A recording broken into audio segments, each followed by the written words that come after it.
Some waters are not meant to be crossed. Some sounds in the dark are not echoes of the living, they are invitations. And some children are not playing alone. This is the sworn testimony of Eleanor Vance, who learned that some griefs do not rest. They wait, and they play for keeps. My name is Eleanor Vance. I no longer live near running water. I keep my children close, and my doors locked long before dusk. What happened in the summer of 1981 is why. Our home sat at the dead end of Miller's Lane, where the gravel bled into the pine forests of West Virginia, and the constant murmur of Blackwater Creek sang you to sleep. We were a family of 6, God-fearing, poor, and tight-knit. My parents, my brothers Jacob, Samuel, Isaiah, and Nathaniel. Nathaniel was 10, a quiet boy. He changed after the day he came back from the washing stones, those wide, flat rocks in the creek where the women of the old mill used to beat their laundry. He was pale, smiling a thin, empty smile. I met a friend, he said. A little girl in a red dress.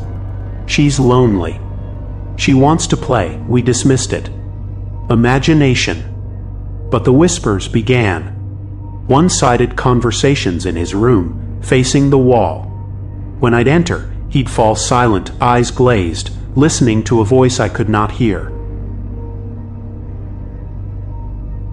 Then, the screams at night. He'd wake drenched, pointing at the foot of his bed. She's here. The girl in red. She wants me to come play in the creek. His skin was ice. His forehead, fire. We prayed. We anointed. We read psalms until our voices were raw. The peace never lasted. The house began to breathe wrong. A smell of wet clay and decay seeped into the hallways, thickest outside Nathaniel's door. And the creek, after dark, its murmur changed. It didn't sound like water anymore. It sounded like soft, wet slapping, like small, muddy hands patiently clapping. My father called it a spiritual siege. We hung crosses. We prayed louder. The presence, it mimicked us. I heard my mother call my name from the empty cellar. Samuel saw father praying in the barn at midnight, but his lips moved backwards. Then the writing. In dust. On fogged glass. Always in a child's clumsy script, come play. The water is nice, the photograph broke us. Our Christmas portrait, hanging in the parlor. One morning we saw it. There, between the pine trees behind us, a blurred figure in a red dress, holding the hand of Nathaniel's image. And Nathaniel, in the picture, he was turned away from us, looking at her. This wasn't a trick of the light. The film was physically altered. Something had touched it. Something was making itself part of our family. Pastor Matthews came, Bible in hand, voice full of fire. As he recited the Lord's Prayer in Nathaniel's room, we all heard it. A girl's giggle, high and bright as a silver bell, weaving between his sacred words, coming from the empty corner. The pastor froze. His hands shook. He left without a blessing, pale as ash. The grief here is territorial, he muttered. It does not recognize my authority. Nathaniel was fading. He stopped eating. His eyes became dark pools, reflecting another world. He drew the same picture for hours. The creek, 2 stick figures, a dark mound on the bank. Underneath he'd scrawl, she says she was buried wrong. She's so cold.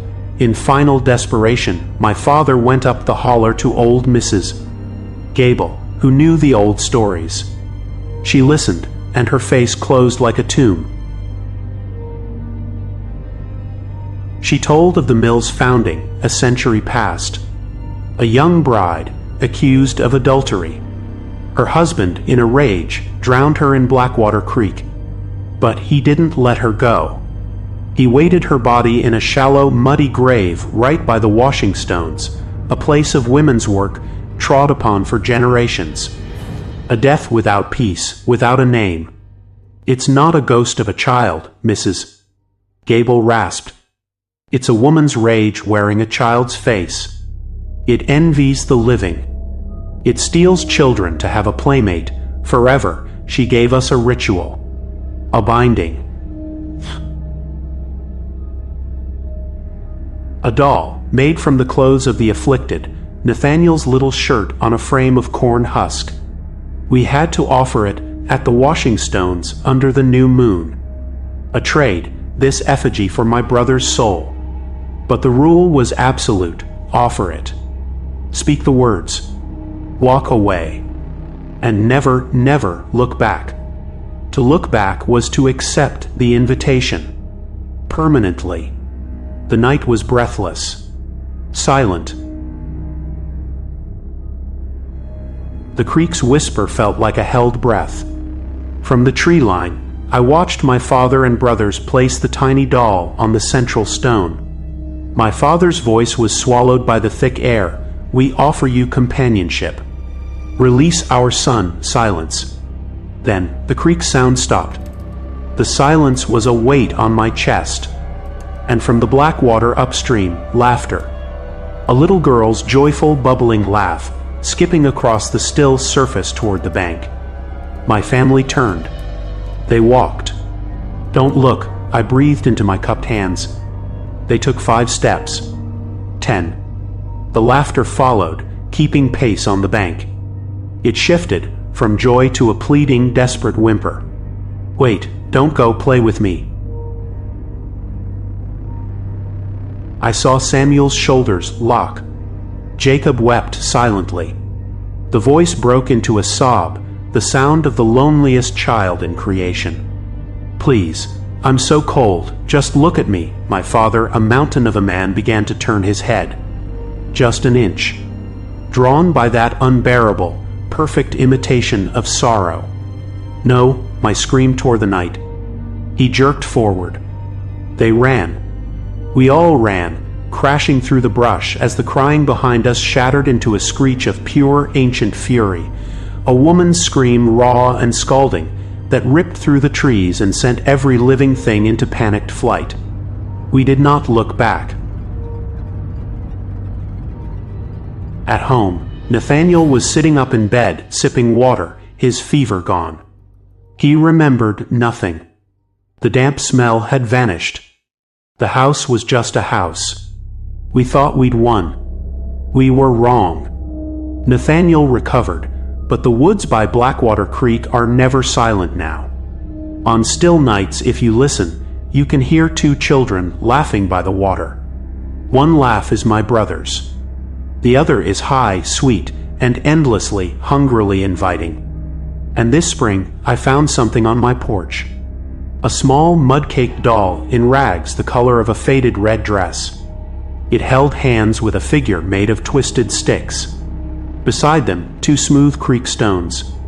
And a single word etched deep into the porch wood, as if by a sharp, desperate fingernail. Soon. This is the story of the grief in Blackwater Creek. It is not a ghost story. It is a lesson written in cold water and old blood. The oldest evils do not hate your life, they covet it. They wear the face of innocence to get close. They speak in the voices you love to make you turn around. So listen closely. If the woods near your home ever seem too quiet, too watchful, if the laughter from the creek sounds a little too much like a child, keep your eyes forward. Do not answer. Do not look back. Some sorrows are so deep they become doorways. And some playmates, once chosen, never let you go.